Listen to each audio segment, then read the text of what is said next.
Today, we have a two-time history-making Olympian. She is a writer, an actor, an artist, and a vegan since birth. Miss Seba Johnson. Seba. Hello, Seba. How are you? I'm doing okay. I'm doing okay. Thank you so much for being here today. Thank you for the invitation. What? Thank you for the invitation. Oh, my pleasure. Now, your dog's name? This is Langston. Little Langston. He's my little vegan doggy. Hello, gorgeous. Such a sweet boy. Oh my God, it's just beautiful. How old is Langston? Langston is going to be 9 this year. Oh, okay. Yeah. Very nice. And I got him as a 3-month-old at an animal shelter. Oh. And he was so scared. All the other puppies were vying for our attention and wagging their tail. And Langston was sitting against the wall, the brick wall, just looking out completely like over it all. And I was like, I need to see that one. So they brought him out and he curled up like an armadillo and let me go to another room where I can put him down and see what he actually looks like standing on his own. So I put him down and I walked across the room. I just wanted to see what he looks like. And I looked over, he wasn't there. He was already by my feet. And I was like, yes, he's coming home with me. Oh my God. Isn't that a good story? It's a great story. You know, I'm hearing this and it's like, I so want a dog. I so want a dog. So You have to. Yeah, once we get out of like quarantine, maybe you'll go doggy shopping with me. Yes, that would be fun. That would be so fun. And, you know, I mean, they all need homes. So, you know, we'd go to animal shelters and we would, you know, go to different places where they are trying to adopt, because you don't want to get a bred dog, because there's so many animals that are already alive that need adoption and rescue. Right. And I know I saw when I was reading about you, you're very much about animal welfare. Mm-hmm. Yeah, because my sister and I were raised vegan since birth, and from a very young age, our mom told us exactly where like burgers come from and where hot dogs come from, and it was never appetizing to eat a living being with like beautiful long eyelashes who just wanted to live, nothing more than to live and be happy and to be with their loved ones. So we stayed vegan, and that animal activism followed me all the way through the Olympics and throughout my life, like every aspect of my life. So, and you know, it's nice to go to visit animals at animal shelters, but also to animal sanctuaries where you can meet cows and chickens and pigs and see, you know, how they interact with each other and see that they all have their own individuality, their own personality. And it's quite fascinating, in their own sense, everything. Wow. So how many animals do you have? Well, I have Langston, and then I have Braddock, who looks like he's about 20,000 years old, but he's actually young. So this is Braddock. Oh, look how gorgeous you are. No one ever says that about him. Aw, no. They're both gorgeous, and actually all three of you are gorgeous in your own wonderful way. Our own way. But yeah, so I call him a cockroach sometimes because he always does this with his legs. Oh, like this? I love that. He's always like frozen like that. Yeah. I love it. Well, you were talking about being vegan. Now, for those who don't know, what's the difference between vegan and vegetarian? Okay, so vegan is, and I wish there wasn't a difference between the two names, because when you think about it, vegetarian should eat everything that's vegetables, and there's even vegan wine too that we sometimes whatever that is. I mean, vegan water. That's what ginger ale. Ginger ale. Nice. I just use a glass to make me feel. That's awesome. No, but so basically, you know, if you're vegetarian, it would be assumed that all you eat are things that are vegetable based, like from plants. But I guess sometimes they have eggs or milk, whatnot. So vegan takes it a step further. So there's absolutely nothing that comes from an animal. So no cow's milk or goat milk, because mothers make milk for their calves or their kids, their babies. Right. So no eggs, because basically those are unfertilized chickens. So nothing from an animal at all. Not even honey, because honey enslaves bees and forces them out of their homes in order to capture the honey. And it's just, so no, we take absolutely nothing that comes from a once living being. And even as far as like leather, no fur, no wool. And even our like household products are not tested on animals as well. So it goes into every aspect of your life. Because when you think about it, you're just helping to lessen the amount of suffering that exists in the world. Right. Yeah. Right. Well, it's interesting that you're talking about this, because some people who are, quote, meat eaters, or they aren't vegan or vegetarian, would think, well, can I be healthy eating just that? But, I'm looking at you and you're like glowing. So. And a little too healthy. Well, and talk about healthy. You, like you said, you've always been vegan, but also, no buts, and you were the youngest alpine ski racer in the 1988 Olympics. Yeah. Yep. In 1988, at the age of 14. And even to this day, there hasn't been anybody younger than that. So I still have that, I guess it's called record.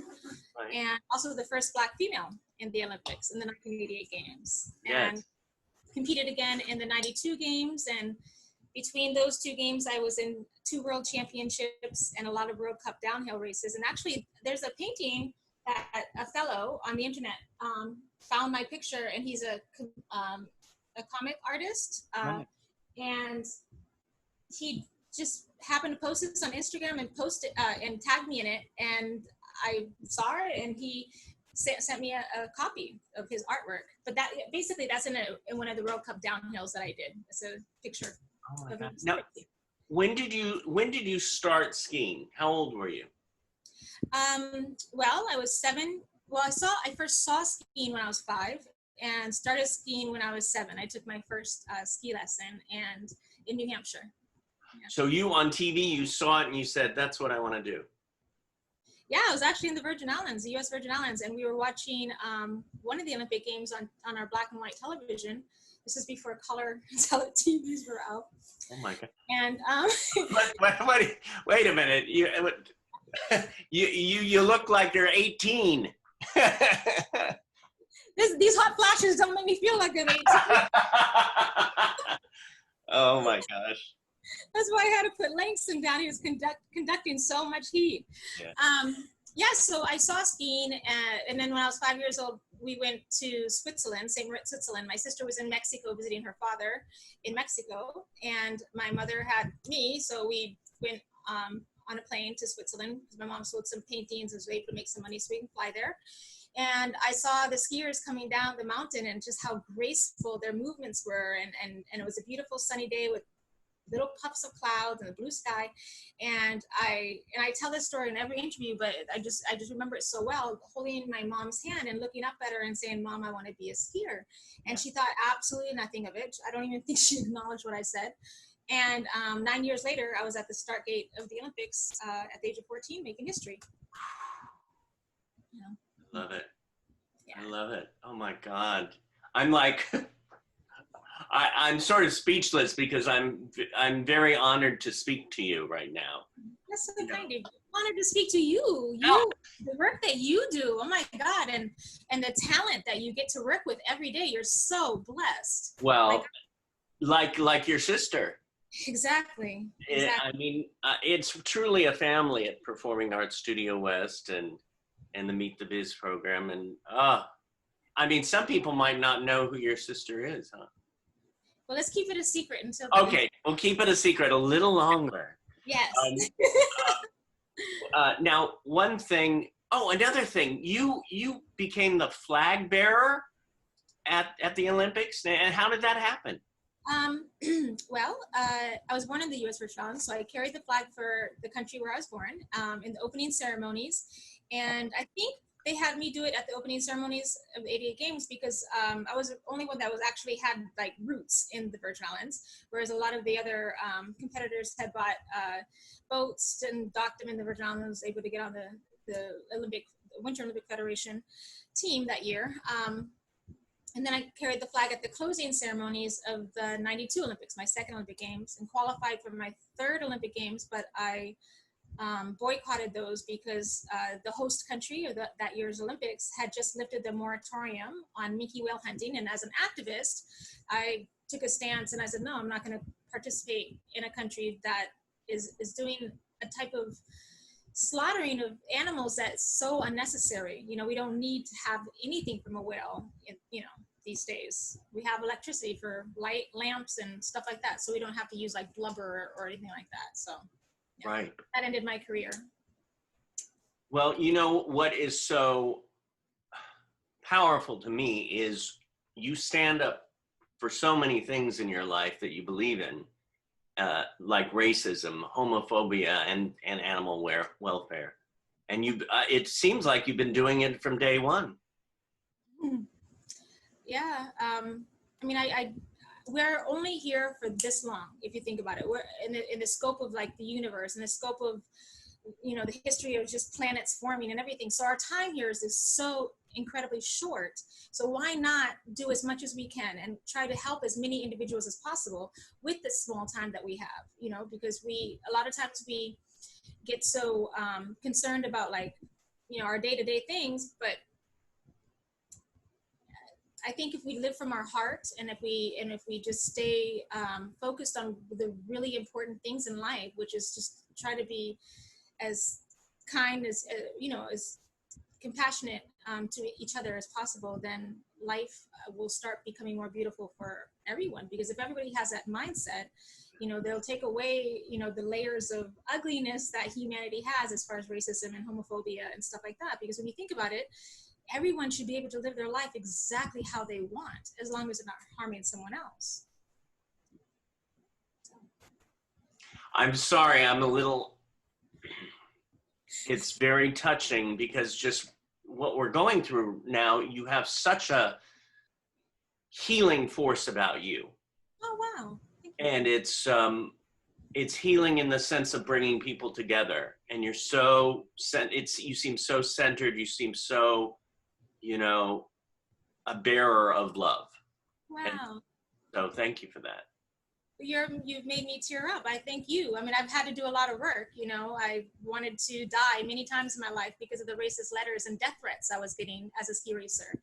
I wanted to leave for other reasons as well, but I stayed, and you know, and I'm so passionate about helping people live through like either traumatic experiences, which I had quite a few when I was younger, or just live through any kind of insecurities that we have, you know, because one thing that I found that has helped a lot, and I'm sorry if I'm rambling, but is that every morning before I turn on the news, before I get on the internet, or, you know, Instagram to see if, you know, the person I like might have liked one of my pictures or whatever, and they didn't when I do check, but it's okay.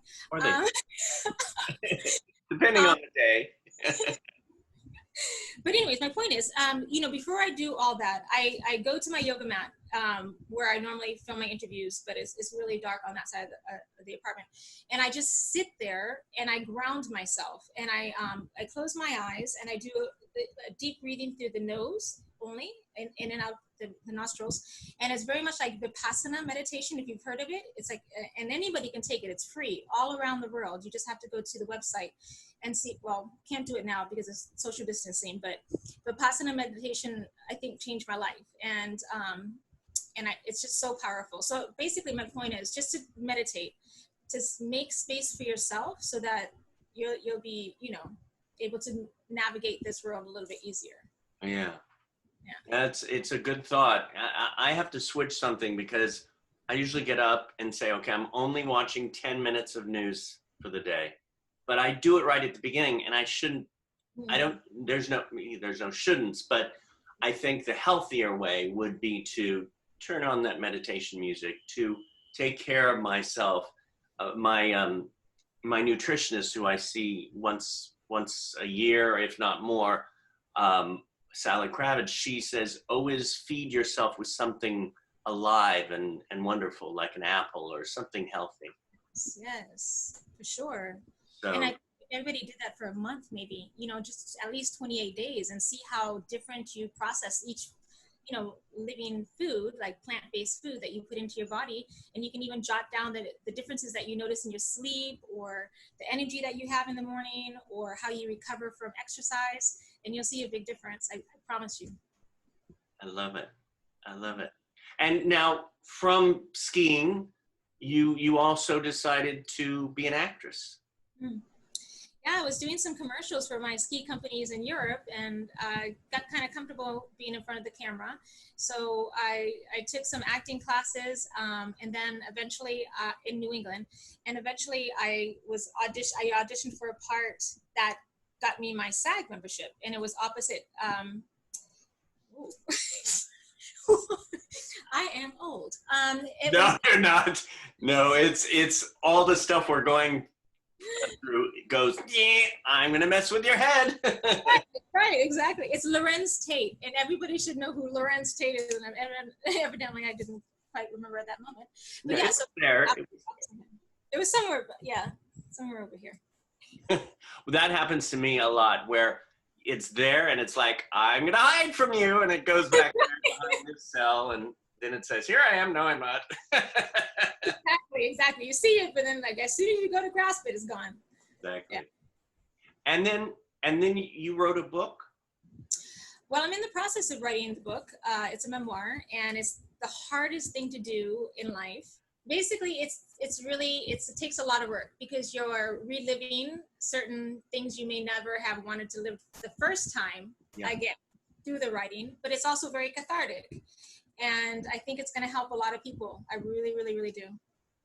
Well, it sounds like it, from all the amazing stuff you've been through, the ups and downs, the challenges, and your beautiful family, who you just introduced to. And we have another wonderful woman that is actually your sister. Yes. Would you like to meet her? I would love to meet her. I have a feeling that everybody watching knows who she is. Here we go. We'll see. She's going to be right in this chair. Oh, I love it. I love it. This is great. So, sort of a surprise guest for the audience. Yeah. So I love that she's building up the. I love it. The tension is like. And here she comes. Uh-oh. Okay. I know, but it's Suli Johnson. Oh my God. Ta-da. Hi, David. Hi. You're so dramatic. She showed her back first, and then it was. I love it. It was like, wait, who is it? Who is it? I love it. Look at, that is a gorgeous picture of the two of you. Two beautiful sisters together, and Right now. And then we have our brother right next to us. hey, Oh, that's awesome. I love you took a photo. So, Zuli, you're an actress. Yes, I am. Now, who decided to want to act first between the two of you? He said, who decided to want to act first? I get. It had to be me. Oh, yeah? It ain't right. Okay. Or you could even be our mother, Yeah. our backstage mother. Oops. Who, me? No, your mother. I feel like a mother sometimes. A Jewish mother. Eat your chicken soup. Or vegan chicken soup. Oh, you're right. Sorry. Eat your vegan chicken soup. I've got to change. Maybe, So then, Oh, I love it. I have to read something that you said that, because I just caught my eye of what I read. You say you have vision, and this is, I believe, a quote from you. sparking conversations on how to help lessen the amount of suffering that exists in the world and encouraging a vegan way of life with a vision that comes from the heart and must be personally experienced. So that was on your website. And it's the way you live. That's your vision. Mm-hmm. Yeah, for sure. I mean, because like I said, life is so incredibly short. So why not, you know, like when we leave this earth, I hope there will be no one who said, well, I still didn't, you know, I didn't get my, you know, payback to her or whatever. Like, you know, you want to make sure that you golly, I don't even, I mean, just the words that I wrote is like, I guess exactly what I mean, I guess it could be interpreted however one takes it, but. And what you share for this earth that lasts longer, that you can reach out to people. Right. Is that what, you know, what lasts longer? Your feelings or what you can take from this earth, or what you can hoard for yourself, or materialistic things that you can't even take when you die, or everlasting change that you can make. Good point, Zuli. Yeah. Now, this is the question that's beautiful. This is a question for both of you about each other. What is a word, when you look at your sister, what is a word that pops into your head?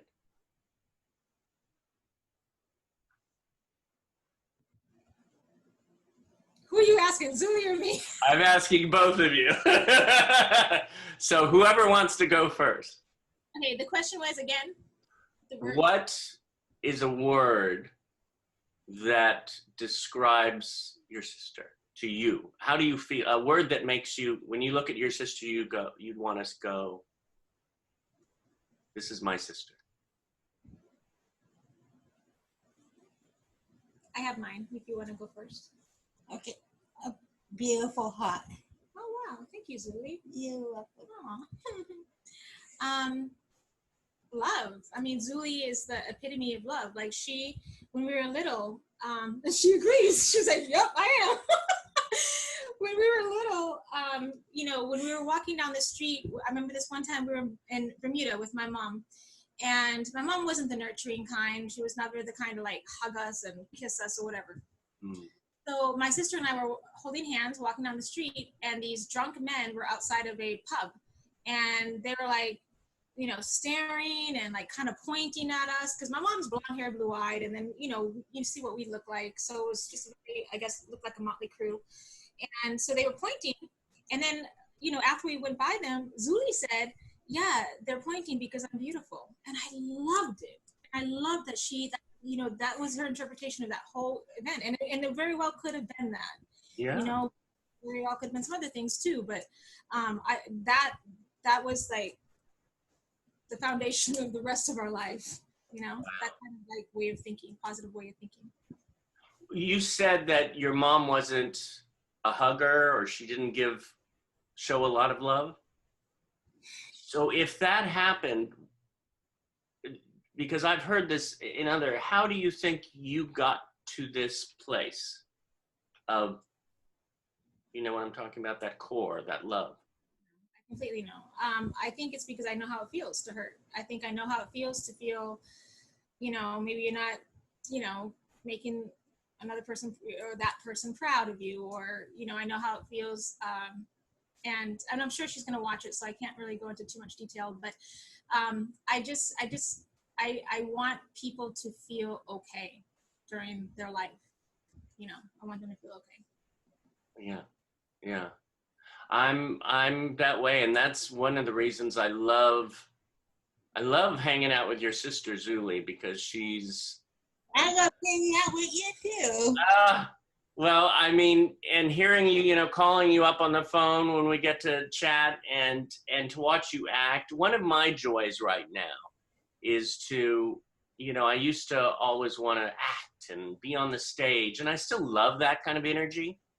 I still want to do it, but my biggest joy right now is to see someone grow and change, and while they're doing it, you could see the joy within them. So seeing others get joy brings me joy. So it's that kind of thing that's going on. Another question for both of you. What do you want the most at this moment in your life? Oh, that's your famous question. What I want most in my life right now? Yeah. Being self-confident for others, and that I can show others what they can, they want to try something different in life, like being themselves and their personalities. Yeah. And what's going on? What's going on in the world right now is being so grounded and being happy and play, and Yeah. Yeah. that's all I want now. Yeah. And we so need that. Grounded and well, I mean, you're so lucky. I mean, the magic that the two of you have. I have a brother too who I love dearly, and we have such a good connection, and I could see that kind of energy between the two of you. Even you're both going sort of like this. It's like I could see that you're sisters, and then the smile that goes. I love it. So that's another thing that brings me joy. How about you, Seba? Can you repeat the question just so I have it like verbatim? Yes. What do you want the most at this moment in your life? What I want the most at this moment in my life is for each individual to just stop for a moment, go within, and find out what it is about themselves that makes them act out in a way to someone else that causes pain in a person outside of themselves. I think maybe it's a lot of pain that they have within. They want to see another person suffer, and that's why they're racist, and that's why they're attempting to lynch people these days, and a lot of things that are going on. But I just wish that everybody would just stop for a moment, go within, and try to fix that child, or fix whatever it is that's inside of them, or nurture that part of them, so that they won't spew hatred, so they don't continue to destroy the earth with the chemicals that they're releasing into the oceans, or so they stop, hurting animals and hurting one another, and try to nurture this planet that we call home, but we're not treating her the way we should. So.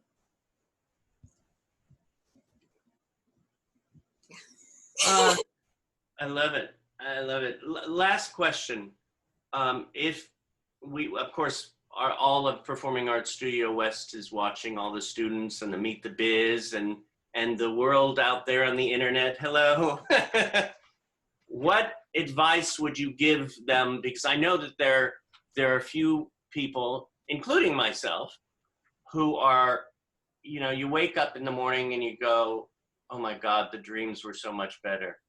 Or, because right now we go to sleep and it's like, we wake up to reality, which is like, how would you tell a student who is fearful or angry or confused about what's going on? How would you say for them that it's going to be okay, or in this moment, how would you guide them? I would, because I've had people who've reached out who wanted to, leave just like a few weeks ago. And I spoke with her for quite some hours on the phone that night. And the next day, she was a brand new person, so I feel that, if you are having feelings of fear, acknowledge those feelings, maybe write, journal, because this would be a great time to take down information, what you're witnessing, how it made you feel, because decades down the road, people are going to read that and be like, wow, that's how life was back then. Look how loving we are today. They were that mean to each other back then. How sad. You never know, you know? So like definitely journal everything, but then also ask yourself, did I just take another breath? And if you did, then obviously your mission is not finished on this earth, because you know there's still something that you are going to do. That there's still something, the reason why you're here, why you exist today. And for a lot of the people that I've met at your studio, is that they've you don't know how much you're touching people in the audience. I've left you guys' shows many times with tears in my eyes, because I'm like, thank God I lived, I got to witness this, You guys are like so inspiring and just like so much so much talent. I'm so excited about it that I wanted to, like use an adjective I shouldn't use, but like, so, just ask yourself, did I just take another breath? And if you did, your time is not finished. So keep on persevering. I know this is a very rough time for all of us. There was a time when I didn't feel comfortable leaving my house, because, as a Black person, but just be very, just acknowledge it, push through it, and see how beautiful life will be on the other side of it. That being said, I want to continue with what you said about the breath, because that really hit me too, because breath is one of my favorite words. Breath or breathe. I'm going to give you a shirt too. I'm going to get your address or something. I'll send it to both of you. So I'll get your sizes, but it says breathe but the E is separate than the breath. And it's this film that I've been working on called My Next Breath. And it's all about, what do you want the most at this moment in your life? And how do you go about it? And it's about a group of actors who are a little different. One happens to be 3 foot tall, one's blind, one's deaf, one has cerebral palsy, and one's me. And it's about their families, their mothers or brothers, their lovers. The question we asked was that question about, what do you want? And then we come back 10 years later and find out, did they get it or not? Oh, that's beautiful. Oh my God, what a powerful film. Yeah. Wow. That's awesome. So that's where I am. And again, thank you for the sisters, just you guys being there and oh, I love that. I just love that. It's awesome. Can I tell you a cute story about when we were little? Yeah. When we were living in the Virgin Islands, whenever I would wake up with a nightmare, because our housing project that we lived at, it was built over a cemetery. They didn't move the bodies were still there, but it was built over a cemetery. Anyway, so I had nightmares when I was a kid. Yeah. And I got scared. I'd go to Zuli's little twin-sized bed in the same room and hold on to Lefty. So Lefty would always give me comfort. So that's a cute story. Yeah, that's a wonderful cute story. Oh, I love that. I love that. God, it's those stories of growing up with your siblings and your family, and it means so much. Did anything else from either of you that you want to say or talk about?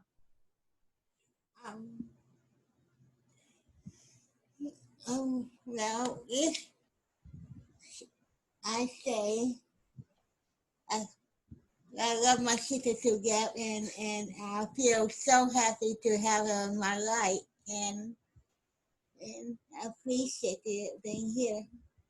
Thank you, Zuli. And I will give you that money that I promised you for saying that.